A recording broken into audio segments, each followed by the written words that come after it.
Hi, everyone. I'm Kelly Kugler. I am the director of Cobalt at Penn Medicine. And I prepared this video for folks at Dartmouth Hitchcock that were not able to join our live demonstration of the Cobalt platform, but might want to explore or have an overview. If you have any questions, please reach out. My name is, again, Kelly Kugler, and you can reach me at kelly.kugler@pennmedicine.upenn.edu. So to dive in, this is the Cobalt platform. This is Penn's version of it, so penncobalt.com. We also have a chapter with Northwestern called Chicago Cobalt. You could imagine Dartmouth's version of Cobalt, maybe greencobalt.com. And this is our very simple landing page. So users have the ability to log in through three mechanisms. One is through their institutional single sign-on credentials. Another is to log in through someone's email account, which Penn hasn't chosen to implement, but is live at Northwestern. And the third is to log in anonymously. And actually 2/3 of our employees go this route. And we think it's really important for eliminating concerns around privacy and confidentiality.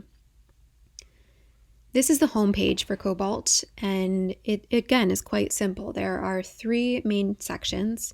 The first is our On Your Time or self-directed resources. The second is what we call In the Studio, is really group sessions. And the third up top is really the meat of it, which is our ability to connect with one-on-one support. To go from bottom to top, we have our On Your Time resources, which include external blog posts or videos, maybe podcasts. You can see even more here, which includes worksheets or handouts, resource guides. And these are crowdsourced by the Penn community. So we have individuals on the Cobalt team certainly adding resources, but we also make this an option that's available for anybody across the employee population to add what's helping them. We also have the ability to filter this by what you're focused on. So let's say, for example, I serve in a virtual support role. Maybe I'm concerned about my children and maybe their mood and social connections. And by applying those filters, I'm able to see just the things that are most relevant to me. And similarly, I'm able to filter by length or format.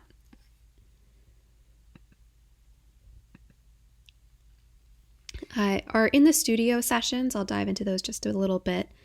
It's broken into primarily two main features. So up top, we have sessions that are available by request.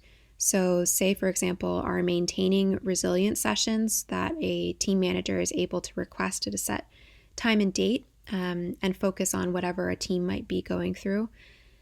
Similarly, we've seen these conversations about race and racism that are held for teams. They've been really popular. We've had over 25 of those to date. And just to kind of dive into what this looks like, someone adds their name and email address, phone number if they choose. If they have a specific date in mind, then we ask for that. If they have a number of participants that they might expect from their team, if there's anything they'd like the facilitator to know in advance, and if there's anything they'd like to focus on, and they simply reserve a session that way. The majority of our sessions are these ones available at set dates and times. So say this Thursday, we have a session on managing vaccine hesitancy and anxiety, which is facilitated by Thea Gallagher from our Center for the Treatment and Study of Anxiety. And she's been in conversation with folks from the infectious disease department and similarly has added content through the On Your Time section, which we are sending out to participants in advance of this. So you can see how those things kind of work in tandem. But to reserve a place for this session, you can see there are 14 seats left. I simply go to reserve a place, add my email,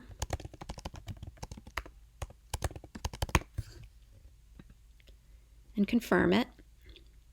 And then you can see you can join now, as well as view your calendar, a very simple view, and you can cancel your reservation there if you wish.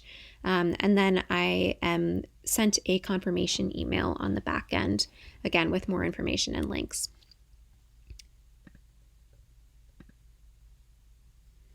And then to get into the Connect with Support features, we start with a pretty simple assessment. Ask for someone's phone number in case we need to get in touch. Say, for example, that they endorse suicidality, we would reach out to them within a few hours. This is based on the PHQ-4 to start, so that's 2 questions of a depression screener and 2 questions of an anxiety screener. And if people score above a certain threshold, then it expands out to ask additional questions, in this case around depression, anxiety, and trauma. But we are also embedding an insomnia assessment or resilience assessment, things like that. I'm going to go ahead and endorse lower level of acuity. And because I've done that, it has recommended that I meet with a resilience coach. And at Penn, these resilience coaches are our non-clinical providers. So these are volunteers that are trained in psychological first aid and are supervised by a clinical psychologist. And here you can see all appointment availability. You can filter by the day of the week you might want. The time of day, say the morning. And very similar to booking a group session, if I wanted to book with Kathleen, for example, I would ask a few intake questions, answer a few intake questions, and then confirm with my email. Now, this is an interesting intake question. Are you an incoming Penn Medicine trainee? This is asked because we have been piloting a program with our Graduate Medical Education Center where individuals, before they transition into Penn Medicine, are offered an opt-out appointment with one of these non-clinical resilience coaches to help them navigate that transition, make sure they have a contact.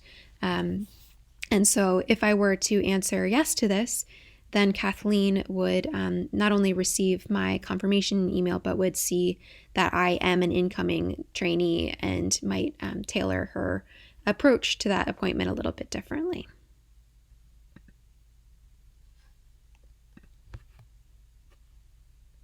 So again, you can see the calendar view there kind of building out.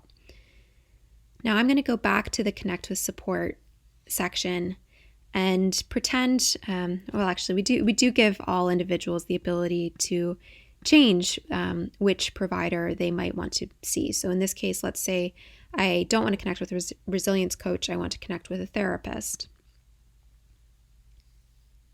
Here you see all of those therapists that are available. You can filter by whether you're interested in a first session or a follow-up, show all of their availability or only those that remain available, as well as payment type. So some of our providers are volunteering and don't collect a fee. We have the ability to pay out of pocket, as well as everything in between, all insurances. And let's say I want to reserve a session, let's say with Erin. Similarly, we would ask these intake questions that are appropriate for her.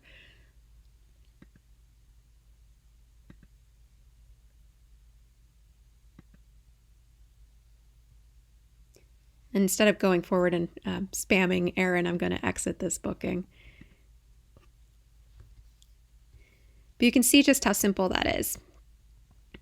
One other thing I want to point out is that for our clinicians that have integration into, in our case, Penn Chart, but Epic integration, we have a schedule interface that shows all of their ability as entered into Epic and then is able to reflect that live onto Cobalt, as well as we're able to look up their health records in Epic and automatically populate that as if I had booked it in any other way.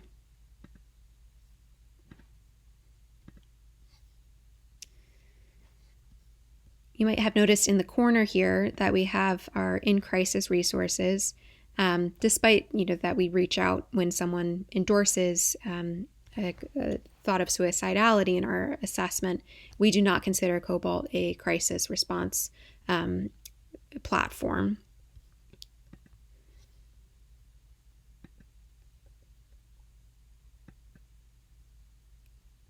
And really all of this content and even the labels that we use, all of that, are built to be incredibly modular. So content that Northwestern has chosen to upload in a very similar way might be shared to Penn Medicine employees. And similarly, content that Penn has chosen to make public could be available to Dartmouth. So it's built to be very much a customized and chapter-based approach, but that we're able to take advantage of each other's resources, say have group sessions that span different institutions if that's what we want to build in the future. If you have any questions on Cobalt as a platform, how any of this works, as well as just want to get in touch to explore us a little bit more, please reach out. It's Kelly Kugler, KELLEY.KUGLER at pennmedicine.upenn.edu. Thanks.